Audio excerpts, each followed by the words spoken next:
രോഗികൾക്കും കൂട്ടിരിപ്പുകാർക്കും വിഷരഹിത ഭക്ഷണം ഒരുക്കാൻ ജൈവ കൃഷി രീതിയിൽ പച്ചക്കറി വിളയിക്കുകയാണ് Vaikom Indo American brain and spine centre. ആശുപത്രി വളപ്പിലും BCF നഴ്സിംഗ് കോളേജിന് സമീപത്തുമായി 3 ഏക്കറിലാണ് ജൈവ പച്ചക്കറി കൃഷി ചെയ്യുന്നത്. രോഗികൾക്ക് ഭക്ഷണം ഒരുക്കുന്നതിനൊപ്പം ഖരമാലിന്യ സംസ്കരണം ഫലപ്രദമായി നടത്താനും കൃഷിയിലൂടെ സാധിക്കുന്നുണ്ടെന്നും ഡോക്ടർമാർ പറയുന്നു. പാവൽ, പടവലം, വെണ്ട, തക്കാളി, വെള്ളരി, കുമ്പളങ്ങ, വഴുതൻ, മത്തൻ, ചുരയ്ക്ക, പച്ചമുളക് തുടങ്ങിയവയ്ക്കൊപ്പം വർണ്ണക്കാഴ്ചയായി ബന്ദിപ്പൂ കൃഷിയുമുണ്ട് ഇവിടെ. രോഗികൾക്കും കൂട്ടിരിപ്പുകാർക്കും വിഷരഹിത ഭക്ഷണം ഒരുക്കാൻ ജൈവ കൃഷി രീതിയിൽ പച്ചക്കറി വിളയിക്കുന്ന Chemmanakari Indo American brain and spine centre പൊതുജനങ്ങൾക്ക് കൂടി ഉപകരിക്കുന്നതിനായാണ് കൃഷി വിപുലീകരിക്കുന്നത്. നിലവിൽ ആശുപത്രി വളപ്പിലും BCF നഴ്സിംഗ് കോളേജിന് സമീപത്തുമായി 3 ഏക്കറിലാണ് ജൈവ പച്ചക്കറി കൃഷി ചെയ്യുന്നത്.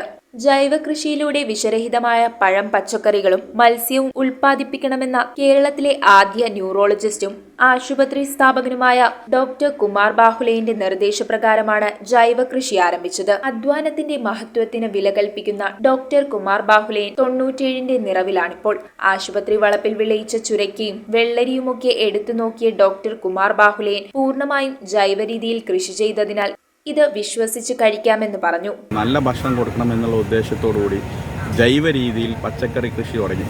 ഇന്ന് ഇപ്പോൾ അത്യാവശ്യം നമുക്ക് വേണ്ട എല്ലാ പച്ചക്കറികളും നമ്മുടെ തോട്ടത്തിൽ നിന്ന് തന്നെ കിട്ടുന്നുണ്ട്. അത് വെച്ചാണ് നമ്മളെ ക്യാൻറ്റീനും എല്ലാം റൺ ചെയ്യുന്നത്. ഒത്തിരി രോഗികളും കൂട്ടിരിപ്പുകാരും കൂടെ വന്ന് ഒരു കൺകുളിർമയും അവരുടെ മനസ്സ് നിറഞ്ഞാണ് പോകുന്നത്. ആശുപത്രി chairman doctor K Parameswaran, managing director doctor Jasar Muhammad Iqbal, doctor M Anand, ആശുപത്രി ഡയറക്ടർ ബോർഡംഗം P കമലാസനൻ എന്നിവരും ഡോക്ടർ കുമാർ ബാഹുലേന്റെ അഭിപ്രായം പൂർണ്ണമായും ശരിവെച്ചു. രോഗികൾക്ക് ഭക്ഷണമൊരുക്കുന്നതിനൊപ്പം ഖരമാലിന്യ സംസ്കരണം ഫലപ്രദമായി നടത്താനും കൃഷിയിലൂടെ സാധിക്കുന്നുണ്ടെന്ന് ഡോക്ടർമാർ പറഞ്ഞു. ബാഹുലേൻ സാറിന്റെ കാഴ്ചപ്പാടനുസരിച്ച് ഇവിടുത്തെ ജൈവ മാലിന്യങ്ങൾ പ്രോസസ്സ് ചെയ്യാതെ വളവും അതുപോലുള്ള ഉൽപ്പാദിപ്പിച്ച് ജൈവ വളവും ഉപയോഗിച്ച് തീർത്തും ഉൽപ്പാദിപ്പിക്കുന്ന പച്ചക്കറിത്തോട്ടവും അതിൻ്റെ കൂട്ടത്തിൽ തന്നെ പൂക്കൃഷിയും ഒരു പുതിയ ഉദ്യമമായിട്ട് ഞങ്ങൾ തുടങ്ങിയിരിക്കുകയാണ്. വളരെ നല്ല റിസൾട്ടാണ് ഈ വർഷം ഉണ്ടായിരിക്കുന്നത്. ശുദ്ധമായ പാല് ലഭിക്കുന്നതിനായി ആശുപത്രിയിലെ ഫാമിൽ നാടൻ പശുക്കളെയും വളർത്തുന്നുണ്ട്. കൃഷിയുടെ പരിപോഷണത്തിന് ആശുപത്രി ഡയറക്ടർ ബോർഡംഗം P കമലാസനനാണ് നേതൃത്വം നൽകുന്നത്. ജൈവ മിശ്രിതം ഉണ്ടാക്കും. 10 കിലോ വേപ്പിൻ പിണ്ണാക്ക്, 10 കിലോ കപ്പലണ്ടി പിണ്ണാക്ക്, 10 കിലോ എല്ലുപൊടി, 10 കിലോ ശർക്കര, 5 കിലോ മത്തി, ഇത്രയും 200 ലിറ്റർ വെള്ളത്തിലിട്ട് പിന്നെ ചീമക്കൊന്നയുടെ ഇലയിടും.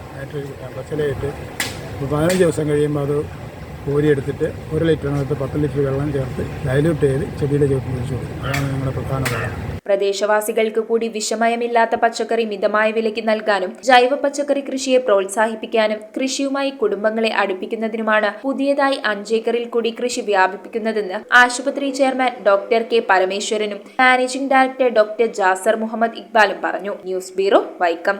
ലൈറ്റ് വെയ്റ്റ് ഡിസൈനർ ബോട്ടിക് ജ്വല്ലറിയായ മഹാരാജ ഗോൾഡ് ആൻഡ് ഡയമണ്ട്സിന്റെ നവീകരിച്ച പുതിയ വലിയ ഷോറൂം തൃപ്പൂണിത്തുറയ്ക്ക് സ്വന്തം. ഗ്രാൻഡ് ഓപ്പണിംഗ് സെപ്റ്റംബർ 7 ശനിയാഴ്ച രാവിലെ 11 മണിക്ക്. ഈ ആഘോഷവേളയിൽ പങ്കാളികളാവൂ. അടിപൊളി ഉദ്ഘാടന ഓഫറുകൾ സ്വന്തമാക്കൂ. Maharaja gold and diamonds.